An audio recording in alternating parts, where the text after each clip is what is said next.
What is cracking, my goons? Today we're back at it again with another video. In today's video, we're going to talk about what a lot of people have wrong, especially in the red pill community, about single moms, promiscuous women, and 304s. Before I get into my video, I'm going to play this clip for you really quickly that sheds some light on the common narrative in the red pill community about this group of women. Promiscuous women create a lot of problems. The destruction of the family, they're not able to maintain long-term relationships, pair bonding is cooked, higher divorce rates, can't have children out of wedlock. So many different problems arise from it, and quite frankly, it's a byproduct of feminism. But yes, we need to bring back slut shaming so that women understand that they have a role in society. So this whole mouth breather Neanderthal logic of promiscuous women bad has two major flaws in it. The first one is Myron Gaines and a majority of the red pill community do not actually want the best quality of life for women.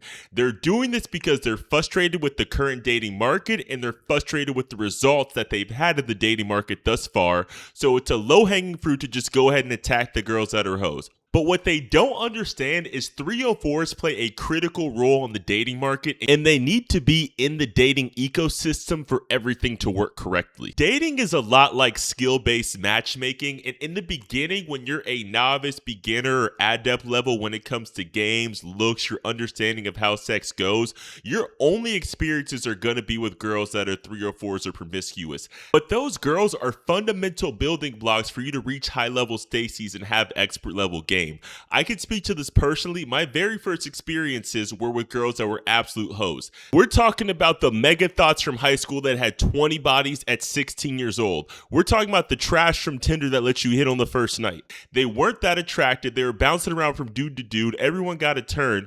But in the end, I learned. That's the most important thing, that you gain some experience from it. Not get married, not pair bonding, not the nuclear family. It's about getting your wet so you don't become an incel. It's very important, especially in your formative years, to have some type of sexual experiences. And if you don't have those, when the quality opportunities come around, you will not be able to seize them properly. And the ironic part about Fresh and Fit constantly shaming girls for high body counts and being 304s is that's the only girls they can pull. Look at this clip. No, we be careful. Chris? We already know it's high. I think it was 2000 and a few last time. So now I think it's 2000 and maybe 20 something, 2020 something, because I had a 2-week shoot.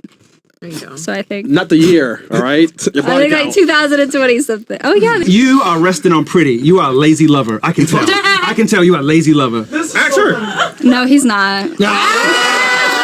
You see how we just got you to confirm you had sex? There we go.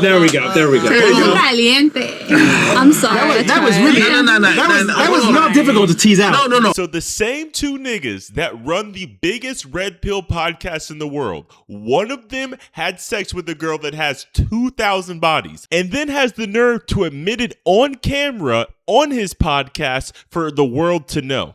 Literally 2,000 bodies. Meanwhile, his co-host is saying that sluts are the worst thing that ever happened in the world. What you don't get is people like Walter, that's all they can hit. That's all they can get. And there's a lot of sub-5 men just like Walter. That's all they can get too. And I'm not hating on them. I just wish more people understood that this is how reality works. The guys that have no clue what they're doing, the guys that are sub-5, the guys with the horrible game, the guys who stutter nonstop, they get the girls that are sluts. And the ironic part is that if Myron's one wish came true and slut shaming came back and women stopped being promiscuous, his co-host and business partner would get absolutely zero. And our generation is the first wave of men that for whatever reason doesn't want to accept that reality, and that's why incelling is on the rise. That's why porn is running rampant. It's because people don't want to accept their skill-based match. And I know it's just a movie, but I think 40-Year-Old Virgin is one of the best examples of skill-based matchmaking. You have a guy who's 40 years old, still a virgin at 40, has a house full of collectibles, rides his bike every day to work at Best Buy.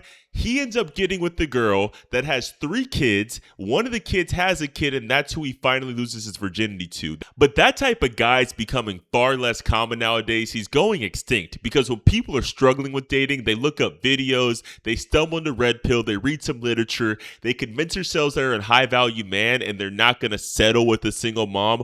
Whole time, they just need to be more realistic about their expectations. If that's a real black pill for you, you need to be more realistic about your expectations or or you will suffer the consequences. And I'm making this video because your favorite alpha male, your favorite podcaster, your favorite red pillar, they're well aware of this too. They just can't break the cool guy facade and admit it. But if a girl that's not even attractive can have over 2,000 bodies, that means literally hundreds of men have made the decision to sleep with her, even if it was behind the scenes.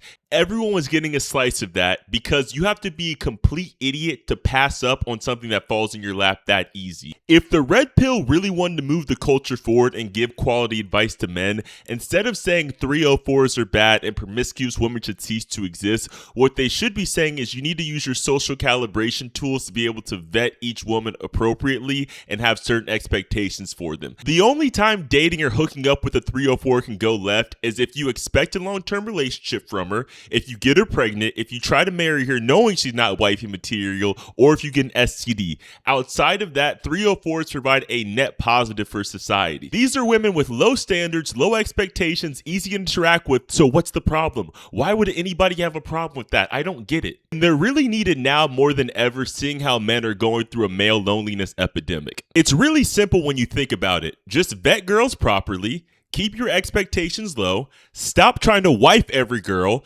enjoy things for what they are, like this video, subscribe to my channel, and look out for the next video. Peace.